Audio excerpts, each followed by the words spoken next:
Hello, সবাই কেমন আছো? আজকে একটু ঘুরতে যাচ্ছি। তো আজকের ওয়েদারটা এত সুন্দর ছিল, মানে পুরো শরৎকালের মতন ছিল।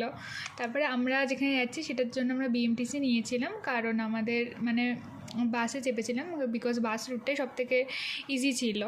তো আমরা এখানে দুজন মিলে বসেছি। তারপরে আমরা যেখানে যাওয়ার সেই মন্দিরে যেটা ঠিক করেছিলাম সেখানে আমরা চলে এসেছি। আর এই মন্দিরটা ভীষণ সুন্দর, ভীষণ। আর আজকের এই ওয়েদারের জন্য আরও বেশি ভালো লাগছে দেখতে, এতটা সুন্দর যে একদম মন ভালো হয়ে যাচ্ছিলো। আর এখানে আমরা একটু ছবি টবি তুলে নিচ্ছিলাম। এবার চলো মন্দিরের ভেতরে যাওয়া যাক। আর এত সুন্দর হাওয়া দিচ্ছিল না এখানে, ভীষণ ভালো লাগছিল। তো চারপাশেটা এত সুন্দর ছিল, তখন একটু ফাঁকা ছিল দুপুরবেলা বলে আমরা একটু দুপুরের দিক করেই গেছিলাম। তো চলো এবার ভেতরে যাওয়া যাক মন্দিরে।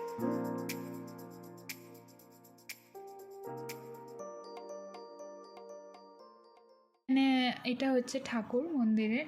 আর এক্স্যাক্ট এটা কী ঠাকুর আমার ঠিক জানা নেই, বাট এখানকার আর্কিটেকচারগুলো ভীষণ সুন্দর, ভীষণ সুন্দর কারুকার্য করা ছিল। সবটা দেখানো পসিবল হচ্ছে না, বাট ভীষণ সুন্দর ছিল চারিদিকটা। আর এত গাছ ছিল চারিদিকে, এত সবুজ, এত সবুজ, ভীষণ ভালো লাগছিলো। আর আজকের ওয়েদারটাও এত ভালো ছিল। আর চারিদিকটা মার্বেল পাথর দিয়ে করা, ভীষণ ভালো লাগছিল। আর এত সূক্ষ্ম সূক্ষ্ম কাজ, মানে সাউথের সব মন্দিরেই এরকম কাজ থাকে, বাট ভীষণ সুন্দর এটার পরিবেশ, চারপাশ খুবই ভালো লাগছিল দেখতে। আর আমরা এখানে দুজন অ্যাজ ইউজুয়াল যা করে থাকি একটু ঢং করছিলাম। আর তারপরে ওর পাশে একটা ছোটো মন্দির ছিল, আমরা সেখানে গেছিলাম, সেটাও অনেকটা সিমিলার, বাট সেটাও খুব সুন্দর ছিল, সেখানেও একই রকম কারুকার্য করা ছিল। আর এখানে আমি একটু ভিডিও করছিলাম, আর পিছনে ওই মহিলা ক্যালি করছিল, ক্যালি দিয়ে দেখে হাত টাত নাড়ছিল। তারপরে এখানে একটা কটেজ মতন ছিল, আমি জানি না ঠিক এখানে থাকা হয় কি না, বা এখানে হয়তো যারা অরফানেজ তাদেরকে রাখা হয়। আর চারিদিকটা মন্দিরের গাছ ছিল, আর এখানে একটা জায়গা ছিল, আমরা বসেছিলাম। আর ভীষণ সুন্দর ছিল, চারিদিকটা গাছ ছিল। তারপরে এত গরম লাগছিল, একটা আইসক্রিম কিনেছিলাম কাকুর দোকান থেকে। তারপর আমরা হেঁটে হেঁটে সেখান থেকে পাশের একটা মন্দিরে যাচ্ছিলাম, তো তখনও রোদ ছিল। তারপর আমরা পাশের মন্দিরটায় গেলাম, পাশের মন্দিরটাও ভীষণ সুন্দর। এটা একটা মাতাজির মন্দির।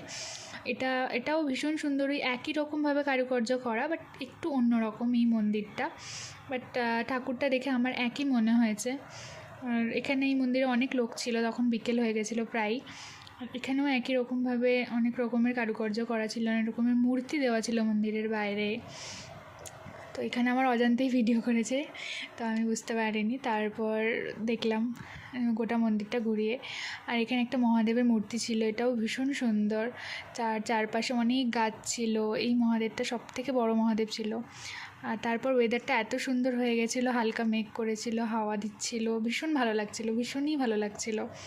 তারপর এখানে এই মহিলার তো না খেলে হয় না, তো তাই লস্যি ছাড়া তো কিছু বোঝে না জীবনে। আজকে ওয়েদারটা ভীষণ সুন্দর ছিল, ভীষণ। আজকের ব্লগটা এখানেই শেষ করলাম।